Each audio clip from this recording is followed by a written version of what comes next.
बिस्मिल्लाहिर्रहमानिर्रहीम। नई बात के साथ मैं हूं फवाद अहमद। नाज़रीन, पूरी दुनिया की मईशतें कोरोना की वजह से तबाही का शिकार है।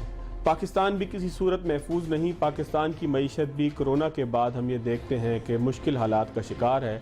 यहाँ पर एक बहुत बड़ा तवील 2-2.5 महीने का लॉकडाउन हुआ कि जिसके बाद हमने देखा कि कारोबार अब खुलना शुरू हुआ है और इस खुलते हुए कारोबार के अंदर हुकूमत की तरजीहात क्या होंगी, इस हवाले से आज के प्रोग्राम में हम बात करेंगे और ये देखेंगे कि जिस हुकूमत ने लोगों की सेहत पर मईशत को तरजीह दी है, क्या उस तरजीह देने के बाद हुकूमत जो है वो ऐसे इक़दाम कर रही है कि इस तरजीह के अंदर जो लोगों का नुकसान होना है सेहत की सूरत में, उसको माशी नुकसान से पूरा किया जा सके, माशी नुकसान को बचाया जा सके। हमारे साथ मौजूद होंगे आज के प्रोग्राम में अशफाक तोला साहब, जो माहिर माशी अमूर हैं, टैक्स के अमूर के माहिर हैं और ख़ास तौर पर गुज़िश्ता दिनों हम देखते हैं कि आई कैब जो है वो इंटरनेट पर मुख्तलिफ लोगों की मीटिंग्स कर रहा है, स्टेक होल्डर्स की मीटिंग कर रहा है जिनका ताल्लुक हुकूमत से भी है, अपोजिशन से भी है।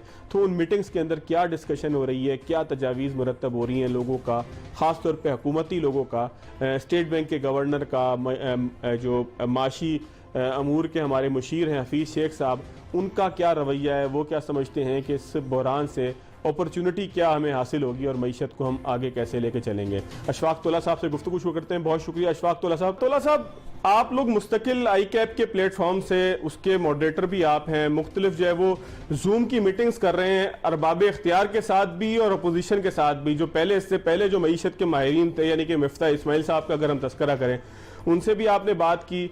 आपने स्टेट बैंक का वर्जन भी लिया कि मईशत को आगे कैसे चलाना है और कोरोना के बाद की क्या सूरत हाल है, और इसके अलावा हफीज़ शेख साहब से भी आपने बात की।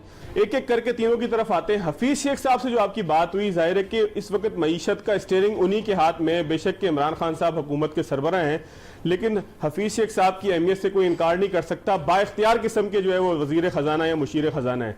क्या बातचीत आप लोगों की हुई, और ख़ास तौर पर ऐसे माहिरीन के जो टैक्स अमूर को भी जानते हों और बाकी मईशत के अमूर के हवाले से भी आगा हों, उनके साथ हफीज़ शेख साहब ने क्या बातचीत की? जी बिस्मिल्लाहिर्रहमानिर्रहीम। Thank you Fawad. और सबसे पहले तो आपको बहुत बहुत मुबारक हो कि आपने एक बड़ी कंटेजियस डिसीज को डिफीट किया और बड़े हौसले के तहम्मुल के साथ। और नेक तमन्नाएं, नेक दुआएं हमारे और दोस्तों के लिए भी हैं, और दुआएं उनके लिए कि जो शफाए कुल्ली हो उनको, और जो बीमार हैं वो जल्द सेहतयाब हो जाए। तो इस दुआ के साथ हम शुरू करते हैं। और ये कोविड ही है जिसकी वजह से वो वेबिनार भी हमें करने पड़ रहे हैं, वरना तो हम एक कोई ग्रैंड कॉन्फ्रेंस करने लगे थे चार्टर ऑफ इकोनॉमी के ऊपर। बट अनफॉर्चुनेटली वो घड़ी निकल गई है और अब ये हालत है कि हमें ये सोचना है कि सर्वाइवल टू द फिटेस्ट कैसे होगा। तो हमने ये एक बड़ी थॉट प्रोवोकिंग हमारी एक सेशन हुई थी हमारी आई कैब की काउंसिल की और हमारी इकोनॉमिक एडवाइजरी कमेटी की। उसके बाद हमने एक सोचा कि कौन कौन से ऐसे स्टेक होल्डर हैं। देखिए, मिफ्ता इस्माइल साहब जो है ना, वो अपोजिशन से भले ताल्लुक़ रखते हैं, मगर हमारे नज़र में वो एक अच्छे इकोनॉमिस्ट हैं जिन्होंने बड़ी गहराई से पाकिस्तान की मईशत को बड़े थोड़े अरसे में परखा। दूसरी बात ये थी, मिफ्ता इस्माइल साहब जो थे वो 18 साल हैंड्स ऑन प्रैक्टिकल बिजनेस में थे, तो वो उनकी सिलेक्शन कोई एज ऑपोजिशन हम नहीं कर रहे थे, हम एज एन इकोनॉमिस्ट कर रहे थे। और इस वक्त ये तो वो घड़ी है जहां मिलाप का वक्त आ रहा है, जहां हमारे लिए सबको एक पाकिस्तान के बारे में सोचना है, हर तरफ हर चीज़ को बालाए ताक रख के। तो हम हफीज़ शेख साहब के पास पहुंचे थे और very thankful to him on behalf of council of ICAP कि उन्होंने हमें वक्त दिया। और देखिए, हर किसी का अगर मैं बाय एंड लार्ज देखूं तो opinion are like noses, everyone has one. तो हफीज़ शेख का भी वही ओपिनियन है, मिफ्ता इस्माइल साहब का भी वही ओपिनियन है, बिकॉज कि थोड़ा बहुत प्रैक्टिकल डाइवर्जेंट है उनके। और आज जो अपना रजा बाकिर साहब हैं वो भी वही बात कर रहे हैं।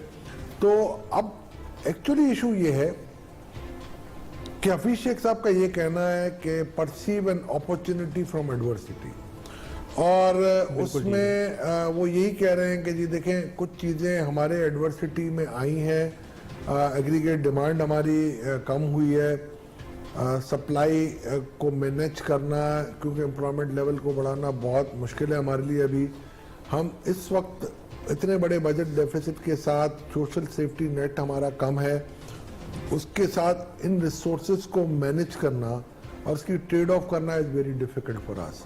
जैसे कि एक्सपोर्ट्स आपकी कम हो रही हैं, विजा भी इम्पोर्ट भी कम हो रही हैं, रेमिटेंसेस कम हो रहे हैं आपके, तो यहाँ और भी आपके यूजेज भी कम हो रहे हैं। एम्प्लॉयमेंट जो यहाँ पर कम हो रही है तो बाहर से आपके पास एक इनफ्लो भी आ रहा है। तो ये काफ़ी एक डिफ़िकल्ट सिचुएशन है।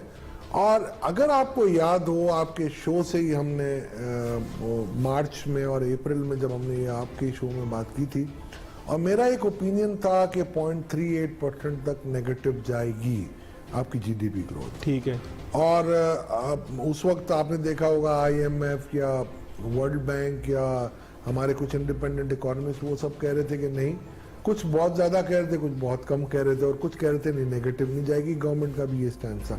But at the end of the day, after 40 days of circulation of my report from 8 April to 18 में, गवर्नमेंट की जो फिगर्स आए नेशनल अकाउंट कमेटी के, जो पाकिस्तान ब्यूरो ऑफ स्टैटिस्टिक्स ने जो उन्होंने कंपाइल किया, तो वो भी मिला के आपका 0.38 माइनस ही आया। तो जब मैं इन चीज़ों को देखता हूँ तो हमें by and large economic consequences of covid का अंदाजा हो गया है। और जो दुनिया की मईशत गिर रही है, इसके मुकाबले में पाकिस्तान का इम्पैक्ट ज़रूर आया है, मगर अभी तक जो चीज़ें आया हुई हैं हमारे सामने वो एक हद तक बहुत ख़तरनाक है, मगर दुनिया के मुकाबले में हमारी ये ख़तरा कम है।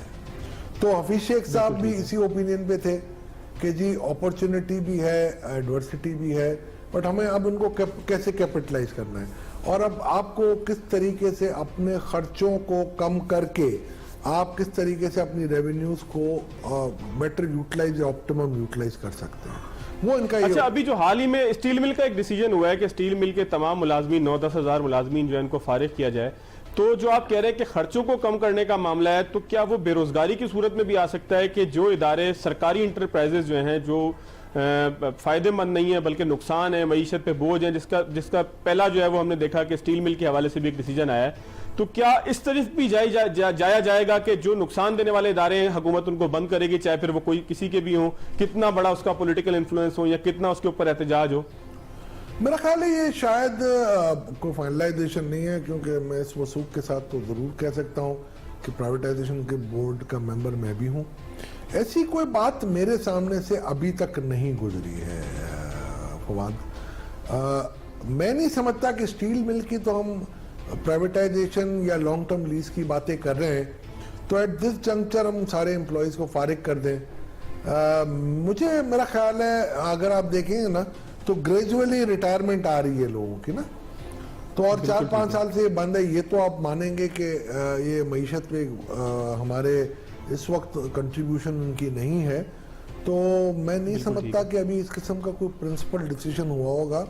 और आपको ये पता है स्टेट ओन एंटरप्राइजेस के जो लॉसेस हैं वो ऑब्वियसली एक हमारे लिए एक बहुत बड़ा बर्डन है, फाइनेंशियल बर्डन है।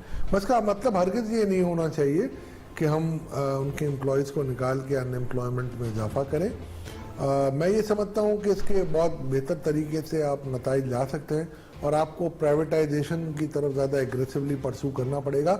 और जो हमने किया था लास्ट पूरे साल में, बड़ा अच्छा प्राइवेटाइजेशन का प्रोग्राम चला, सुपर एक्टिव बोर्ड आपका था, और उसके बाद ट्रांजैक्शन वाइंड अप हम कोशिश कर रहे होते हैं, मगर कोविड की वजह से जो इंटरेस्ट है जो बायर साइड का वो थोड़ा सा आपको पता है मांद पड़ा है।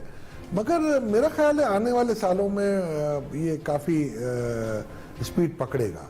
तो मैं नहीं समझता कि अभी असल में आपने जो बात की ना खर्चे कम करने की, तोला साहब मैंने वहीं से ये पिक किया है कि खर्चे कम करने से फिर मुराद क्या है आपकी, खर्चे किस तरीके से कम होंगे, हुकूमत कौन सी ऐसी चीजों को मजीद कम करेगी कि जिससे खर्चे कम हो, आम आदमी को क्या फर्क पड़ेगा उन खर्चों को कम करने? देखिए, एक तो सबसे बड़ा आपका हिट है, आप अगर देखेंगे ना मार्कअप और इंटरेस्ट ऑन आपकी जो बोरोइंग्स है, ठीक है जी, तो वो जब बोरोइंग्स पे आप इंटरेस्ट रेट जब आपने कम किया तो पर परसेंटेज पॉइंट अगर नेट ऑफ मैं स्टेट बैंक प्रॉफिट लेता हूं तो 200 बिलियन पर परसेंटेज पॉइंट आपका आता है। तो आपने 5.5 परसेंटेज पॉइंट आपने कम किए हैं। तो अगर आप देख लें तो 900 से 1000 बिलियन का आपको एक डिफरेंस आ सकता है, मगर इतना एक जल्दी नहीं आएगा बिकॉज कि आपकी लॉन्ग टर्म लायबिलिटीज भी होती हैं और शॉर्ट टर्म लायबिलिटीज भी होती हैं। तो मैं ये समझता हूँ कि उसका इम्पैक्ट आपको आएगा 700 750 का इस साल में, और ये ग्रेजुअली अगर आप मजीद अगर आप देखेंगे, क्योंकि अब आप नेगेटिव इंटरेस्ट रेट पे चले गए हैं, आपके इन्फ्लेशन से कम आपका इंटरेस्ट रेट है और दुनिया इसी को फॉलो कर रही है। तो अब नेक्स्ट स्टेप आपका ये होना चाहिए कि आप IMF से रीनेगोशिएट करके सेंट्रल बैंक जो गवर्नमेंट को लोनिंग देता था वो आपके सेंट्रल बैंक की क्रेडिट को ऑन कराना चाहिए, ताकि आपकी प्राइवेट सेक्टर लेंडिंग कम हो और आपके टैक्स रेवेन्यूज में भी इजाफा हो एक तरफ से, या कम से कम एक ग्रोथ आए, और दूसरी तरफ गवर्नमेंट की जो बोरोइंग है और इसका जो आपका पे बैक आता है स्टेट बैंक के डिविडेंड्स के थ्रू वो भी कम हो। तो एक तो मेजर तो आपका ये है। दूसरा आपका देखिए काफ़ी और खर्चे हैं, मेरा ख्याल है उनको भी आपको थोड़ा काबीना में कोई कमी नहीं करते नजर आ रहे। पहले इमरान खान साहब हुकूमत से पहले ये कहा करते थे कि मुख्तसर काबीना होगी, ऐसे होगा वैसे होगा। काबीना का तो अब जो टेबल हम देखते हैं कि वो तो A to Z भरा हुआ होता है बुरी तरीके से। मुशीर ही मुशीर हैं, वजीर ही वजीर हैं, और जाहिर है कि चाहे मुशीर पैसे ले या ना ले, लेकिन अल्टीमेटली उसके साथ उसका एक बैगेज जरूर चलता है खर्चे की सूरत में। तो आप नहीं समझते कि इतनी बड़ी काबीना, इतनी सारी वजारतें, 18वीं तरमीम के बाद जो वजारतें डिसॉल्व हो गई हैं, उसको भी फेडरल कैपिटल की सतह पे आपने रखकर जो है वो खर्चा बढ़ाया हुआ है। मिसाल के तौर पर तालीम की वजारत अगर आप ले लें तो जब 18वीं तरमीम के बाद सूबों के पास वो इख्तियार है, तो फिर फेडरल उसका क्या कर रहा है? चंद स्कूलों को चलाने के लिए, 1-2 यूनिवर्सिटीज को चलाने के लिए उन्होंने बनाया हुआ है वजारत तालीम का सारा सेटअप। सिर्फ मैं स्पेसिफिक किसी फर्द पे तनकीद नहीं कर रहा, किसी एक वजारत पे नहीं कर रहा, मैंने मिसाल के लिए आपको बताया तोला साहब। जी देखें, मैं आपको बताऊं 18वीं तरमीम की या नेशनल फाइनेंस कमीशन अवार्ड जो हमने टॉपसी टर्वी किया था, जो 58.5% अब जो हो गया है, या इसको एक्चुअली देखें तो 62-62.5% हो जाता है, क्योंकि ICT को भी देना पड़ता है, आप सही कह रहे हैं। उसकी जो बेसिक स्पिरिट थी वो ये थी कि आप डिवॉल्व कर देंगे और वो वजारतें ख़त्म कर देंगे, और दूसरा ये था कि एवरी ईयर आप 1% पॉइंट आपका टैक्स टू GDP रेशियो बढ़ाएंगे।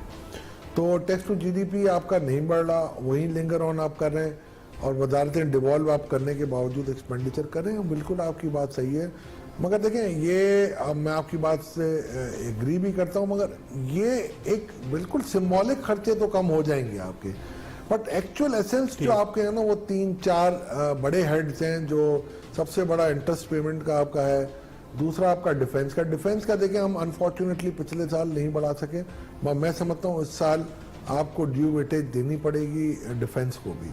मगर आपका इसकी सबकी जड़ जो फवाद है ना वो आपकी टैक्स रेवेन्यू की ग्रोथ में है, और टैक्स रेवेन्यू की टैक्स तो तोला साहब आपका खास टॉपिक है, उसके ऊपर हम प्रोग्राम के अगले हिस्से में बात करेंगे। मुझे ना जरा जो ICAP सारा एफर्ट्स कर रहा है ना, मैं जरा चाह रहा था कि नाजरीन, जाहिर है कि हर फर्द का शायद एक्सेस ना हो जूम तक, और हर फर्द को आपने इनवाइट भी ना किया हो ताकि बोझ ना पड़े आपके ऊपर, तो उसके हवाले थोड़ी सी बात कर ले। रजा बाकर साहब जो है वो बाय बुक चलने वाले आदमी है, अभी तक उनकी सारी एक्टिविटीज से महसूस हुआ कि वो बाय बुक चलने वाले हैं, बाय पॉलिसीज चलने वाले हैं। पॉलिटिकल जो एक नारे लगते हैं या एक दबाव आता है ताजरों की तरफ से, मईशत दानों की तरफ से, तज्जियाकारों की तरफ से, सोशल मीडिया की तरफ से, मीडिया की तरफ से, वो उसका दबाव लेने के बजाय अपनी पॉलिसी के ऊपर चलते हैं। तो उनके साथ जो आपकी बातचीत हुई, उनका मूड आपको क्या दिखाई देता है? देखिए, उन्होंने बड़ी प्रैक्टिकल बातें की हैं, और आपको पता है कि थोड़ा बहुत आप लोगों से सीख साख के ना मैंने भी कुछ थोड़े बहुत अच्छे क्वेश्चंस करने शुरू कर दिए हैं अब मुझे, ठीक है ना। तो मैं अब आपके कंपटीशन में आ गया हूँ। तो मसला ये हुआ कि आज हमने इनसे जब इंटरव्यू किया और बड़ी डिटेल डिस्कशंस हमारी हुई हैं, और वो डिस्कशन में I found him to be very practical and pragmatic. देखिए, नेगेटिव इंटरेस्ट रेट का एक कॉन्सेप्ट था जो प्रायर टू कोविड आपको नज़र नहीं आ रहा था कि जी आपका इन्फ्लेशन था से 11% और आपका इंटरेस्ट रेट था 13.25%। अब वो समझ चुके हैं कि नहीं, अब वो मईशत नहीं है, और हमें इस तरफ माइल होना पड़ेगा कि हम नेगेटिव इंटरेस्ट रेट की तरफ चले जाएं, तो कोई मुज़ायका नहीं है। उनको पहले इकोनॉमिक स्टिमुलस देने की इतनी ज़रूरत नहीं थी, वो ये समझते थे कि एग्रीगेट सप्लाई एग्रीगेट डिमांड की इक्वेशन पे हम कंट्रोल कर देंगे। मगर अब ये इनकी समझ में आ गया कि कोविड के बाद जो अनएम्प्लॉयमेंट वगैरह होगी वो काफ़ी हद तक ख़तरनाक हो जाएगी, तो उन्होंने स्टिमुलस भी दिए, और हमने इनको ये भी अब दिए फाइनेंशियल इंक्लूजन का, क्योंकि आपका सबसे बड़ा जो हिट पड़ता है वो आपका पैरेलल इकोनॉमी पे पड़ता है। और पैरेलल इकोनॉमी की वजह से जब हम बात कर रहे हो किसी से, तो वो हमने आज ये इनसे बात भी की है कि जी पैरेलल इकोनॉमी को आप किस तरीके से ठीक करेंगे, तो उनके पास वो प्रैक्टिकल स्टेप लेके आए और हमने इनको यही रिक्वेस्ट की है कि एफबीआर, आप, मिनिस्ट्री ऑफ फाइनेंस और आईकैप मिलके एक जॉइंट स्ट्रेटेजी हम बनाते हैं and let us include tax reforms की रिपोर्ट को, वो एक बेसिक पैरामीटर आप बनाएं और उसके हिसाब से हम आपको लेके चलते हैं। फाइनेंशियल इंक्लूजन में हमने इनको कहा है कि जी हमारी टीमें, हमारी जो फीमेल मेंबर्स हैं, हमारी जो बच्चियां हैं, मेरी बहनें हैं, वो आपको आपके साथ रिसर्च करने के लिए तैयार है। हमने एक बहुत एक्सटेंसिव रिसर्च पे काम किया है।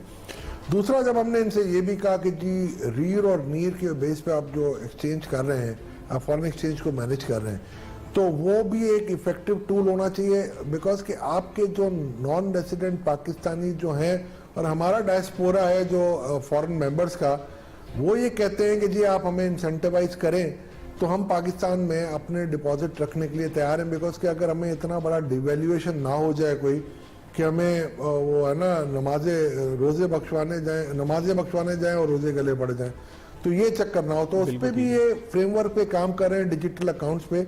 ऑब्वियसली आपकी कुछ कंपल्शन एफएटीएफ की तरफ से भी हैं, तो कंसिडरिंग दैट। अच्छा तोला साहब, हम ये कह सकते हैं कि अब रजा बाकर तोला साहब हम ये कह सकते हैं कि रजा बाकर साहब जो है वो मारूजी हालात जो पाकिस्तान की मईशत के जुगाड़ हैं, मारूजी हालात हैं, खास तरीके से हमारी मईशत चलती रही है, तो अब उसको वो समझना शुरू हो गए हैं। देखिए, बात यह है कि मैं आपको हमेशा एक बात कहता हूं फवाद, कि जो स्किल सेट आपका है इस वक्त, आप फर्ज करें एक टीवी एंकर हैं, तो आपका जो स्किल सेट है वो मैं उसको बुक कॉपी नहीं कर सकता, और जो मेरा स्किल सेट है वो आप नहीं कर सकते। तो एक इकोनॉमिस्ट अगर वो प्रैक्टिकल लाइफ में सर्व कर चुका है और अपना उसका जो फ्रॉम पिन टू एरोप्लेन अगर मईशत को और बिजनेस को जानता है, उसका एक मैनेजमेंट कैपेसिटी और capability is quiet and far different from the person जो कि प्रैक्टिकली इन रोड्स पे वो काम करता हो, और उसकी अपनी प्रैक्टिकल नॉलेज और इंटरनेशनल एक्सपोजर एक अलग चीज होती है। वो अपने पैराए में लेके आते हैं, उनके जो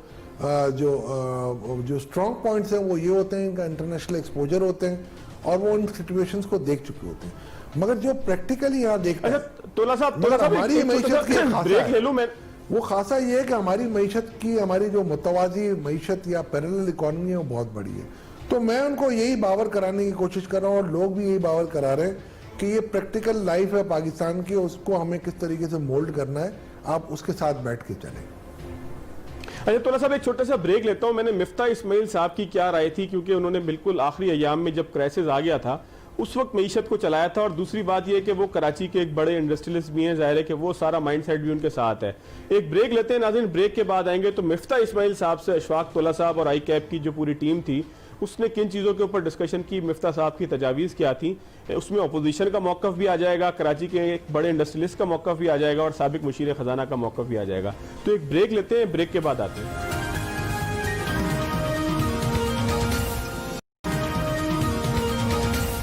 ब्रेक के बाद एक मरतबा फिर खुशामदीद। हमारे साथ मौजूद हैं अशफाक तोला साहब, माहिर माशी अमूर हैं, ख़ास तौर पर टैक्स के अमूर के माहिर हैं, और आई कैप के भी जो मईशत के हवाले से एक कमेटी है उसको भी हेड करते हैं। और पिछले दिनों हम ये देख रहे हैं कि जूम पर जब देखा हमने कोरोना की वजह से लॉकडाउन है, तो बड़े पैमाने पर चूँकि सेमिनार्स नहीं हो सकते थे, सेशंस नहीं हो सकते थे, तो हम देख रहे हैं कि इंटरनेट का इस्तेमाल करते हुए आई कैप मुख्तलिफ लोगों को ऑन बोर्ड लेके आने वाले बजट की हिकमत अमली तय कर रहा है। तोला साहब, ब्रेक से पहले मैंने आपसे कहा था कि मिफ्ता इस्माइल साहब की 3-4 डायमेंशन हैं कि जिसके ऊपर वो काम करते रहे हैं। मुशीर ख़जाना भी थे, ख़राब हालात में उन्होंने बजट भी पेश किया, पाकिस्तान में पॉलिटिकल क्राइसिस था बहुत ज़्यादा, हुकूमत का एक बिल्कुल एंडिंग टाइम भी था, मुंतखब आदमी भी नहीं थे, असम्बली के अंदर भी बहुत शोर उन्हें उठाना पड़ा, फिर अपोजिशन से भी ताल्लुक़ रखते हैं, फिर इसके अलावा एक बड़े इंडस्ट्रियलिस्ट भी हैं।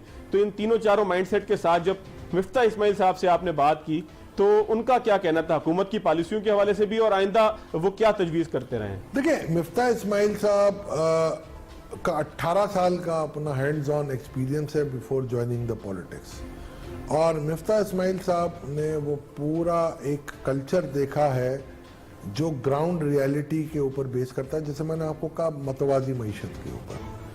मिफ्ता इस्माइल साहब उस माइंडसेट और उस बैकग्राउंड और अपने एजुकेशनल क्वालिफिकेशन को साथ लेके उन्होंने एक पूरा अपना मैनेजमेंट स्किल्स क्रिएट किया हुआ है, और उनको मैंने एक चीज़ देखी है कि वो बड़े प्रैक्टिकल प्रैग्मेटिक वे में चीज़ों को देखते हैं, और उनको जब हमने सेशन में अब जब किया हमने, तो वो उनका ये कहना था कि ऑब्वियसली जब इस कंडीशन में मैं देखता हूँ मईशत को, तो जो चीज़ें हमें करनी चाहिए उसके government is very much near by that. Obviously उनके कुछ इख्तलाफात थे अपनी गवर्नमेंट की पॉलिसी से, बिलखुसूस इंटरेस्ट रेट के ऊपर या बाकी चीज़ों के ऊपर, मगर वो कोई ख़ास ऐसे इख्तलाफात मुझे नज़र नहीं आए।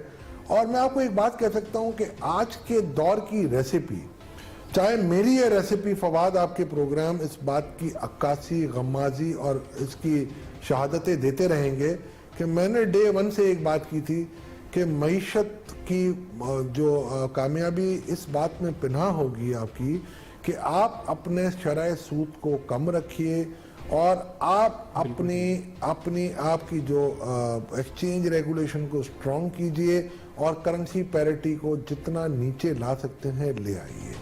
तो यही रेसिपी थी, यही रेसिपी है और यही रेसिपी रहेगी।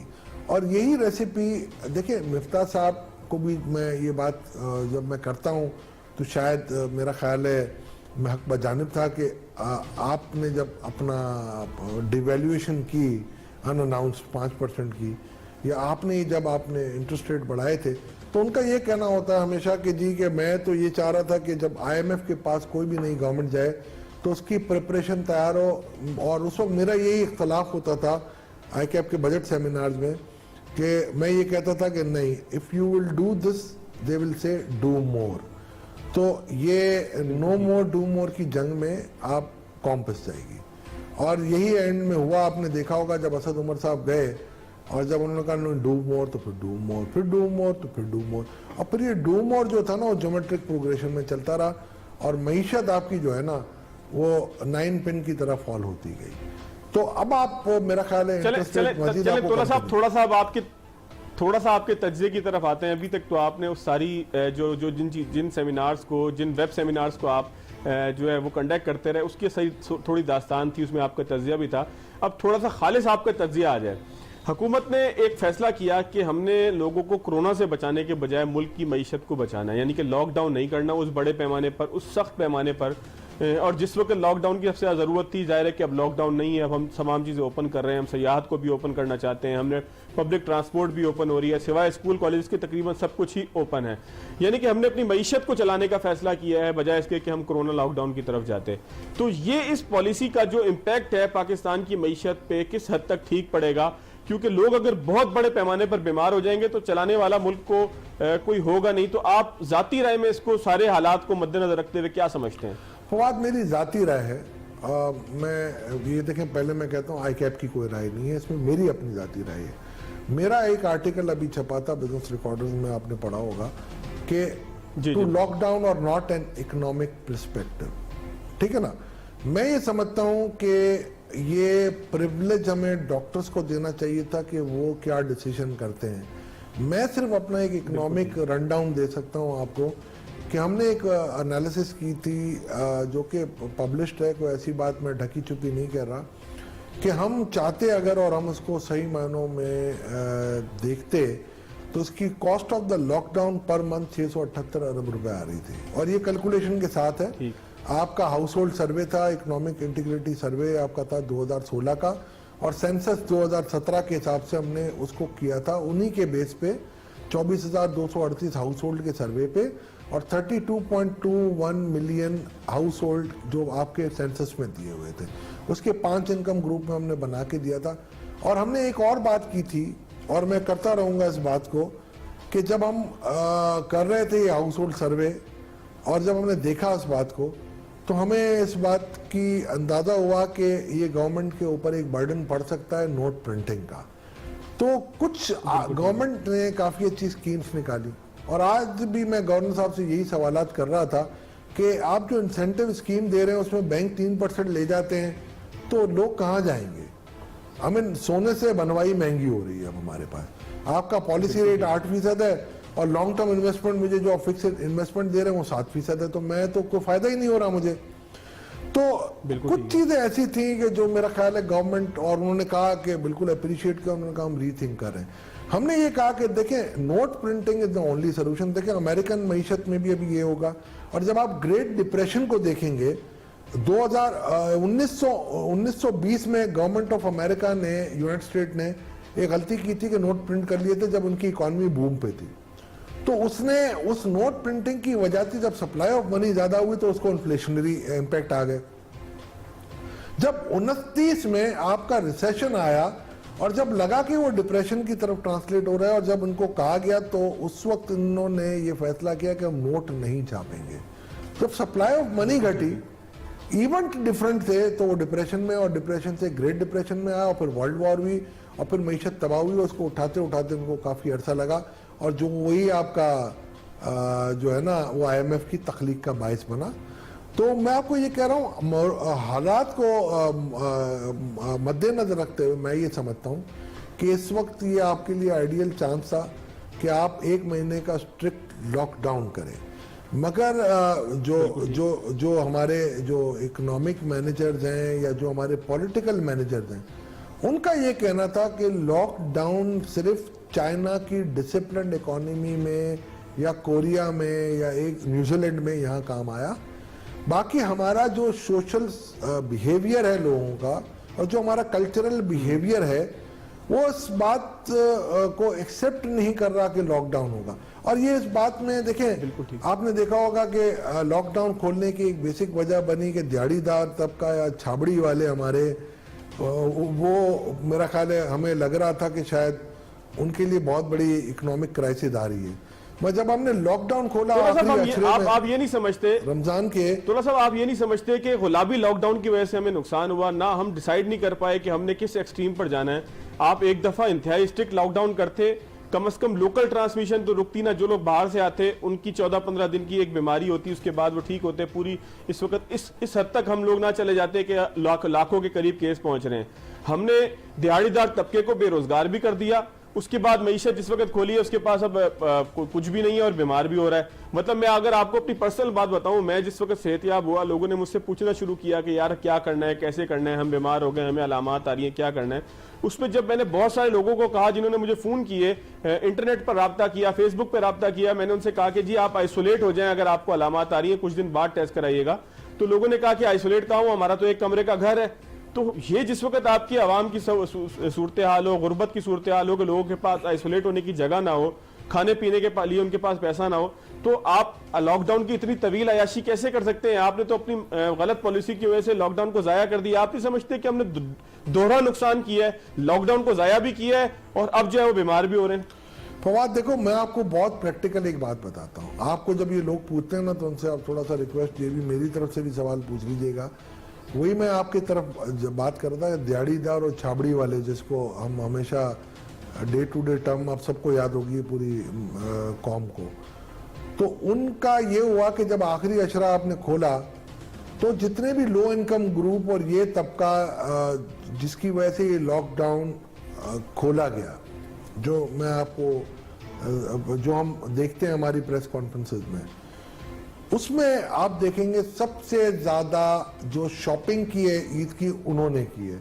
तो मुझे दो चीजें आज तक समझ नहीं आई, मैं इसका जवाब तलाश कर रहा हूं और मेरी अक्ल और दानिश जो है ना वो जवाब दे चुकी है अभी तक, कि क्या हमने लॉकडाउन उनके लिए खोला था, इसलिए खोला था कि वो अल्लाह ना करे इस लॉकडाउन की वजह से भूख का शिकार ना हो जाए, स्टारवेशन ना आ जाए उनको।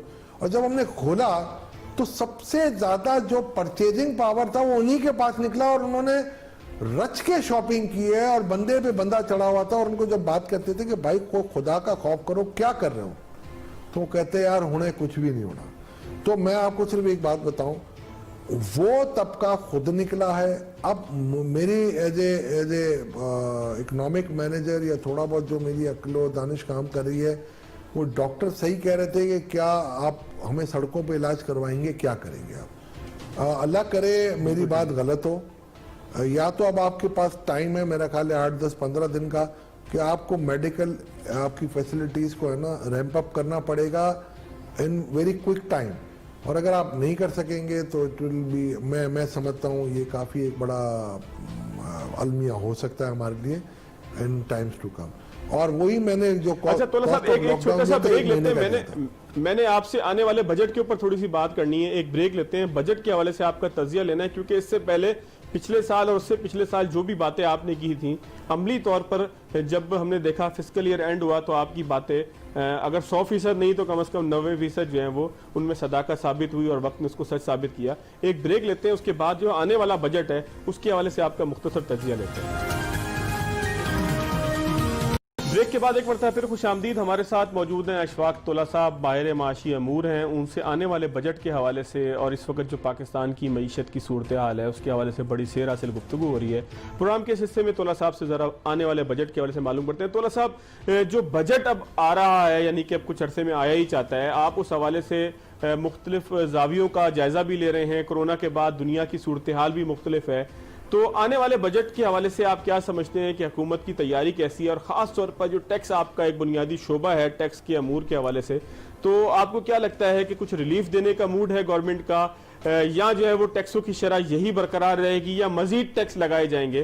तो पहले से परेशान आवाम जो है वो इस मौके पर आपके तज्जिए की मुंतज़िर है कि आप क्या समझते हैं कि हुकूमत क्या करने वाली है, ख़ास तौर पर टैक्सों के ज़मन में और बजट का पूरा एक जो खाका है उस हवाले से? देखिए, मेरा ख्याल है कोई एग्जाम्पशन नहीं तो नहीं आएगी अभी, ना कोई मेरा ख्याल है पुरानी कोई एग्जाम्पशनों को ज़्यादा विड्रॉ किया जाएगा। जो हालात लग रहे हैं इसमें मुझे लग रहा है कि शायद कोई एक IMF को 800 बिलियन आपको नए जनरेट करके देने हैं, जो उन्होंने कहा 5100 अरब का आपका टारगेट होना चाहिए।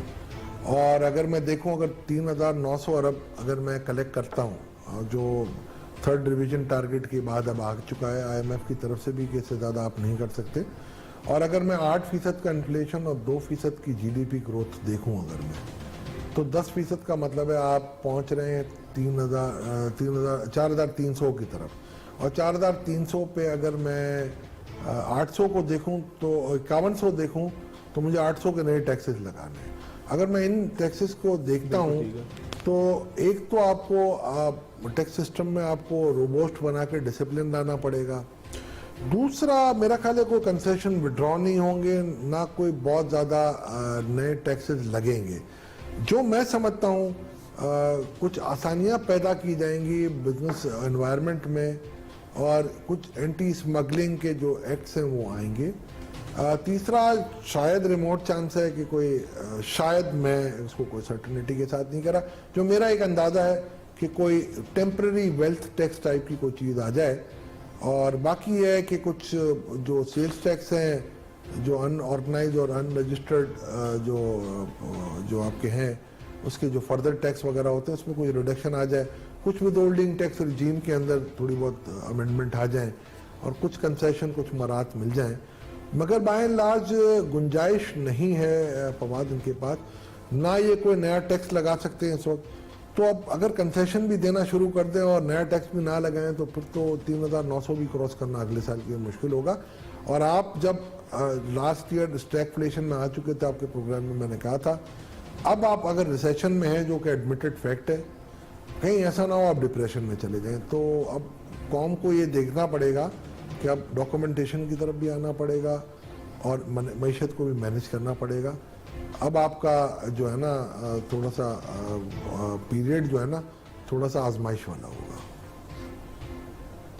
अच्छा, एक आखिरी चीज के ऊपर तोला साहब, बिल्कुल प्रोग्राम का आखिरी वक्त है, IMF किससे हम रियायत ले पाएंगे? हफीज शेख साहब की टीम और बाकी इमरान खान साहब की जो पूरी टीम है मईशत की, वो IMF के साथ जो पहले जिन शराइत पर गई थी, अब कोरोना के बाद कोई आपको लगता है कि रीनिगोसिएशन होगी, कुछ हमें जो है वो रिलीफ मिलेगा?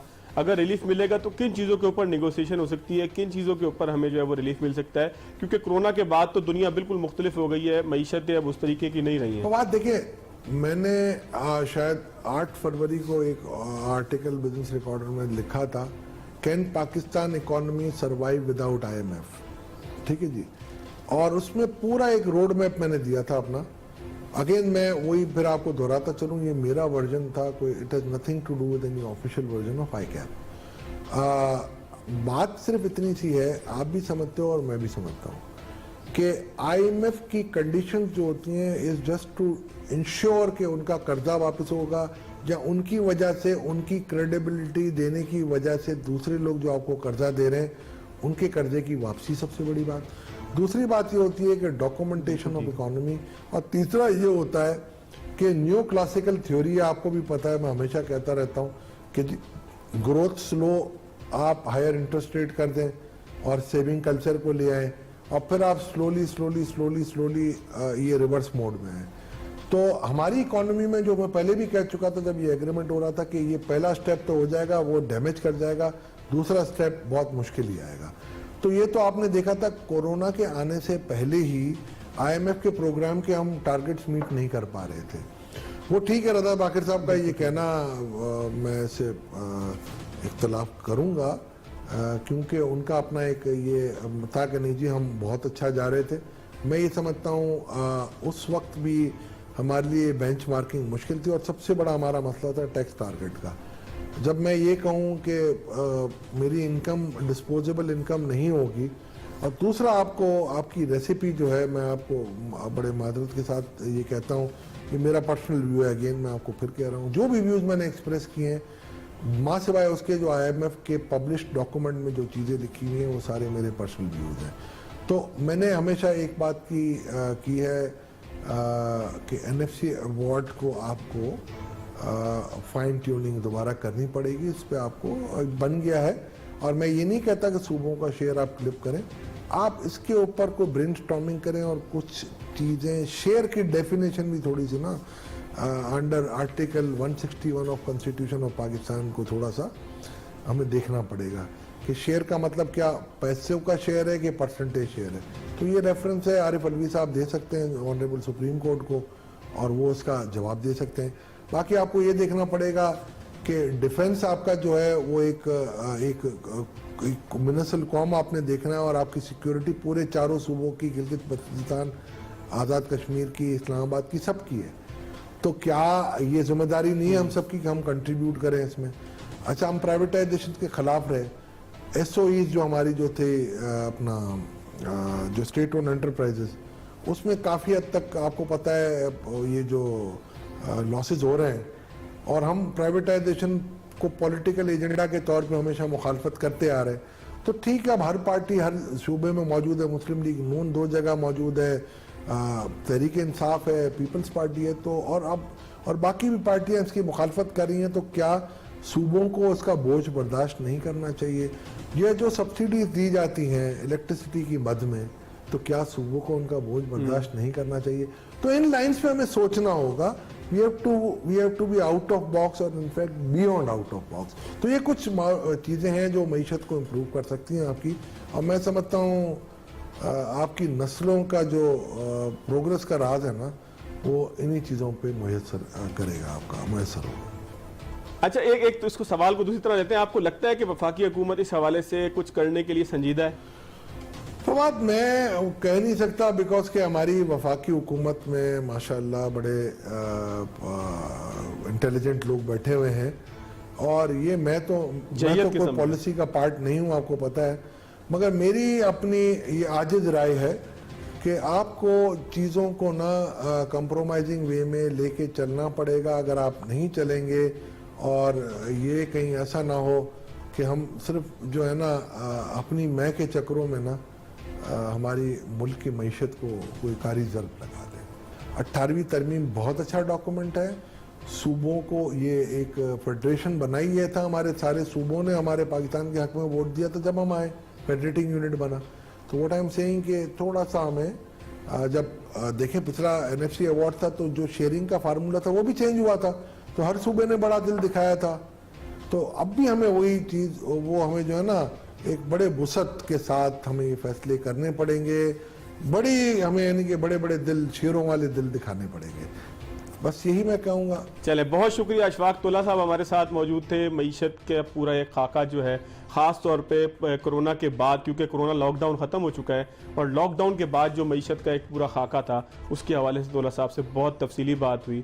बहुत सारी ऐसी बातें थीं कि जो इक़्तिदार के ऐवानों में बैठे हुए और अपोजिशन में बैठे हुए लोगों के जहन में हैं, और आई कैप उसको अपने प्लेटफॉर्म से उसके ऊपर डिस्कशन भी कर रहा है, आने वाले बजट के लिए भी डिस्कशन कर रहा है, पाकिस्तान के मुस्तकबिल के लिए भी डिस्कशन कर रहा है। उस सारी चीज़ों के हवाले से बात हुई। अगले प्रोग्राम तक लिया दीजिए। अल्लाह हाफ़िज़।